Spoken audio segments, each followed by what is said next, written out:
Hey guys, welcome back to another JMC Bytes. Today I want to talk about serving or servanthood and serving others. The importance of how we have our relationship with Christ and relationships with other people.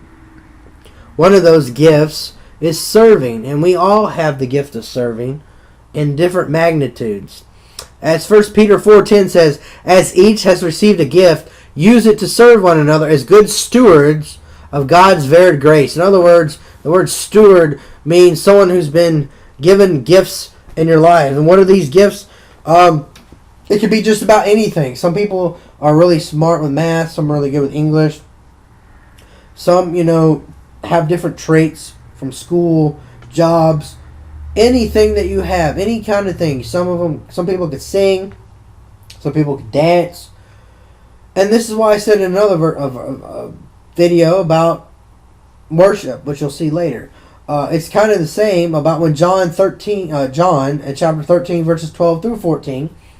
It says, when he had washed their feet and put on his outer garments and resumed his place, he said to them, do you understand what I've done to you? You call me teacher and Lord, and you are right, for so I am.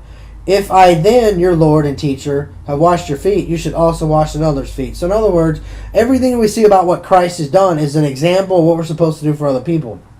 Luke 6:27 through 45. I'm reading part of this here.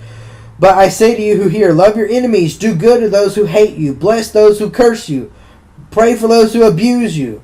To one who strikes you on the cheek, offer the other. And it goes on. The point of the matter is, regardless if they are Christians, non-Christians, your friend, your enemy, we're supposed to serve one another. We're supposed to find ways to help. Because you've got to get through this big, thick callus known as someone's heart. And most people are in their small little bubbles of life.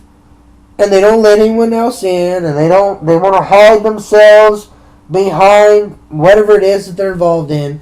And some Christians will come around with a big megaphone and do all sorts of things and cause problems and disruptions.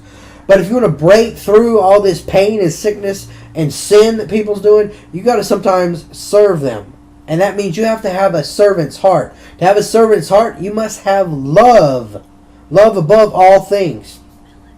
Because you can do things in the small things. If you're great in the small things, you can be responsible in the big things. It's about your heart. It's about responsibility. It's about it's about humility. And how you express what Christ wants you to do today. Because you're going to be serving someone one way or another if you're in school or at work. If you're in school, you're serving your teacher doing your homework, I hope. If you're at work, you're serving your co-workers, I hope, and your boss. If you're married, you're serving your spouse. If you're single, you're still serving yourself and those you're around, your friends, right? So this affects everything. It's not just about when you're going to serve on the ministry team. This goes across the board. You serve God in the small and the big things today. God bless.